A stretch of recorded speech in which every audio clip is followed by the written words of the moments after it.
Indian premier league season 19ರಲ್ಲಿ ಸಂಚಲನ ಸೃಷ್ಟಿಸಿದ Rajasthan Royals ತಂಡದ ಯುವ ದಾಂಡಿಗ ವೈಭವ್ ಸೂರ್ಯವಂಶಿ ತಾನು ಕೂಡ ರಾಯಲ್ ಚಾಲೆಂಜರ್ಸ್ ಬೆಂಗಳೂರು ತಂಡದ ಕಟ್ಟಾಭಿಮಾನಿ ಎಂಬ ವಿಚಾರವನ್ನು ಬಹಿರಂಗಪಡಿಸಿದ್ದಾರೆ. ಅದು ಸಹ ರಾಜಸ್ಥಾನ್ ರಾಯಲ್ಸ್ ತಂಡದಲ್ಲಿರುವಾಗ ಎಂಬುದು ವಿಶೇಷ. ಆರ್ಆರ್ ತಂಡದ ಸಂದರ್ಶನವೊಂದರಲ್ಲಿ ಮಾತನಾಡಿದ ವೈಭವ್, ನಾನು ಮೊದಲಿನಿಂದಲೂ ಆರ್ಸಿಬಿ ತಂಡದ ದೊಡ್ಡ ಅಭಿಮಾನಿ. ಅದಕ್ಕೆ ಏಕೈಕ ಕಾರಣ ವಿರಾಟ್ ಕೊಹ್ಲಿ ಭಯ್ಯ ಎಂದಿದ್ದಾರೆ. ಮೊದಲಿನಿಂದಲೂ ನಾನು ವಿರಾಟ್ ಕೊಹ್ಲಿ ಫ್ಯಾನ್, ಹಾಗೆಯೇ ಆರ್ಸಿಬಿ ತಂಡದ ಅಭಿಮಾನಿ.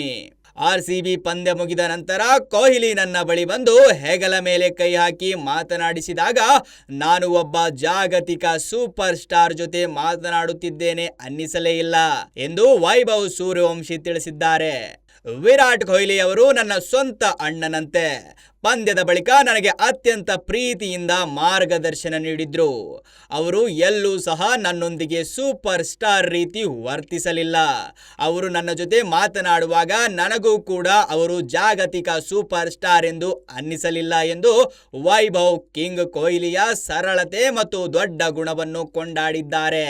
ವಿಶೇಷವೆಂದರೆ ಟೂರ್ನಿಯ ಆರಂಭಿಕ ಪಂದ್ಯವೊಂದರಲ್ಲಿ ಆರ್ಸಿಬಿ ವಿರುದ್ಧ ವೈಭವ್ ಅಬ್ಬರದ ಬ್ಯಾಟಿಂಗ್ ಪ್ರದರ್ಶಿಸಿದಾಗ ವಿರಾಟ್ ಕೊಹ್ಲಿ ಖುದ್ದಾಗಿ ಅವರಿಗೆ ಆಟೋಗ್ರಾಫ್ ಇರುವ ವಿಶೇಷ ಕ್ಯಾಪ್ ಒಂದನ್ನು ಉಡುಗೊರೆಯಾಗಿ ನೀಡಿದ್ರು. ಆರೆಂಜ್ ಕ್ಯಾಪ್ ಕೈಯಲ್ಲಿಲ್ಲದ ದಿನಗಳಲ್ಲೆಲ್ಲ ತಾವು ಕೊಹ್ಲಿ ನೀಡಿದ್ದ ಆ ಕ್ಯಾಪ್ ಅನ್ನೇ ಧರಿಸುತ್ತಿದ್ದಾಗಿ ವೈಭವ್ ಹೆಮ್ಮೆಯಿಂದ ಹೇಳಿಕೊಂಡಿದ್ದಾರೆ. ಇದೀಗ IPL ಸೀಸನ್ 19ರ ಆರೆಂಜ್ ಕ್ಯಾಪ್ ಹುಡುಗ ಟೀಮ್ ಇಂಡಿಯಾಗೆ ಎಂಟ್ರಿ ಕೊಟ್ಟಿದ್ದಾರೆ. ಮುಂಬರುವ ಐರ್ಲೆಂಡ್ ವಿರುದ್ಧದ ಸರಣಿಯಲ್ಲಿ ಅಥವಾ ಇಂಗ್ಲೆಂಡ್ ವಿರುದ್ಧದ ಸರಣಿಯಲ್ಲಿ ವೈಭವ್ ಸೂರ್ಯವಂಶಿ ಟೀಮ್ ಇಂಡಿಯಾ ಪರ ಪಾದಾರ್ಪಣೆ ಮಾಡುವ ಸಾಧ್ಯತೆ ಇದೆ. ಇದರೊಂದಿಗೆ ಜಾಗತಿಕ ಕ್ರಿಕೆಟ್ನಲ್ಲಿ ಹೊಸ ಯುಗ ಆರಂಭವಾಗುವುದನ್ನು ನಿರೀಕ್ಷಿಸಬಹುದು.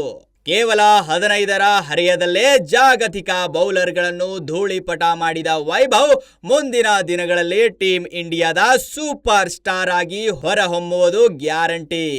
ಹೀಗಾಗಿಯೇ ಮುಂಬರುವ T20 ಸರಣಿಗಳ ಮೂಲಕ ಕ್ರಿಕೆಟ್ ಅಂಗಳದ ಹೊಸ ಯುಗದ ಆರಂಭವನ್ನು ನೋಡಬಹುದು. ಸಂಪೂರ್ಣ ನ್ಯೂಸ್, ಇದು ನೊಂದವರ ಧ್ವನಿ.